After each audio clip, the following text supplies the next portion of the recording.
Good morning. Happy Tuesday. It's Kitty Boitnott of Boitnott Coaching. And I wanted to share with you today that I missed you last week. I didn't get to send you a video message because it dawned on me too late that I was going to be out of town and unable to do a video for you. My apologies. I hope you enjoyed the encore of the article on leadership. But today I'm back and I want to talk to you a little bit about the conference I attended because it was so impactful in so many different ways. And it reminded me of the importance of continuing learning and continuing self-development. This was a conference for the members of the National Speakers Association, NSA, not to be confused with the National Security Administration. The National Speakers Association are professional speakers.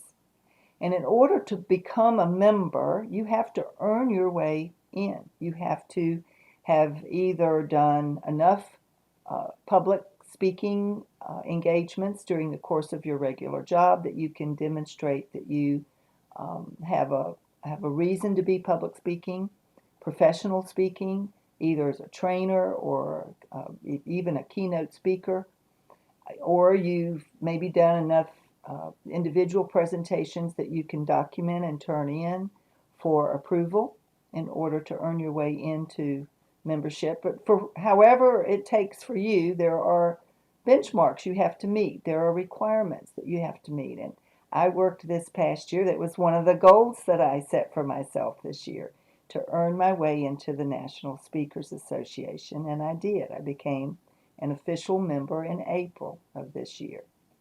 And so I attended my first national conference, and I was able to go because it was in Washington, D.C. I drove up on Saturday, and I came back home on Tuesday. And boy, oh boy, all I can say is just rubbing shoulders with some of the people that I've seen on video or heard on the radio, people that I look up to as the premier leaders in the speaking industry, people who I didn't know but got to hear their message, got to hear them speak and demonstrate their skill. It raised to a whole new level what my aspirations are now for improving in that particular arena as a public speaker, as a professional speaker. And it made me think about, we all have a reason to want to continue to grow and evolve and improve, or else we aren't growing, we aren't improving, we are stagnating. And I would contend that nobody who is stagnating is happy.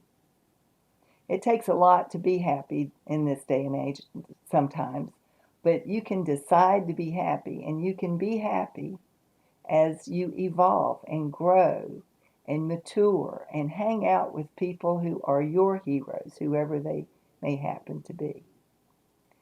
So, in your world, what does self-improvement look like for you? Does it mean reading a book that you've been putting off? Does it mean watching a video or listening to an inspirational talk that someone maybe has given? Does it mean perhaps just going to church on Sunday and listening to an uplifting sermon or talk, or even the music that might uplift you? Whatever it is for you, make an effort to get there. You won't be sorry. You might leave with a new inspirational thought. And one of the ideas that was conveyed at this conference is that there is a 1 in 400 trillion chance that you wound up here on this planet at this point in time. Think about that. 1 in 400 trillion. And the speaker contended that it is no accident that you are here. And that if you have an inspired thought, it is up to you to act on it, whatever it may be. That thought was maybe what you were born to do, to accomplish in this lifetime. Think about that. Made me think, made me sit up and pay attention.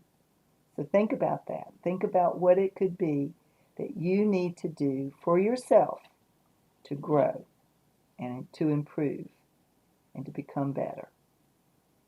That's the thought for today. Have a great week. I'll see you next week.